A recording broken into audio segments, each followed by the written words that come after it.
కైలాసవాడలో పెద్ద పంపించినట్టు అయింది మళ్ళీ.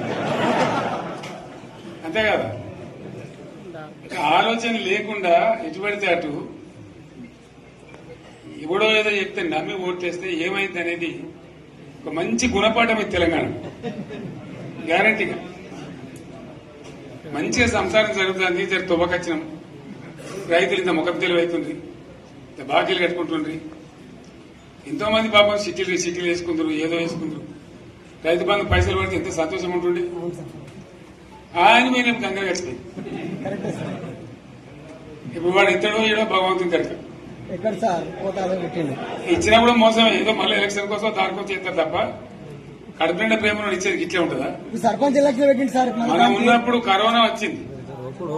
కరోనా వస్తే నేను రైతు బంధు ఆపలేదు. కరోనా వచ్చి రాష్ట్రానికి రూపాయి ఆదాయం కాకపోయినా 4-5 మంచి స్కీములు తెచ్చి ఇవాళ కాపాడుకున్నాం. గౌరవంగా బతికింది రైతులు. బీమా వచ్చినండి. రైతు బీమా పెడితే ఎంతమందికి సాయం జరిగింది? గుంట భూమి ఉన్న కూడా మంచిగా సాయం జరిగింది. చిన్న రైతు కూడా సాయం జరిగింది. అట్లా అందరికి మనం గొర్రెల కాపలకు గొర్రెలు వేయడం కానీ, చేప పిల్లలు కానీ, అనేక రకాల అన్ని వర్గాల ప్రజలను ఎట్లా ఆదుకోనట్లు ఆదుకున్నాం. మా తెలంగాణ కదా మేము తెచ్చుకున్నాం కష్టపడి. మా వాళ్ళందరూ పైకి రావాలి. కాంగ్రెస్ గవర్నర్ ముస్లింలు ఓట్లేసుకున్న తప్ప ముస్లింలకు మనం చేసిందా? ఇమాం మౌజాన్లకి మన జీతం ఇచ్చిందా?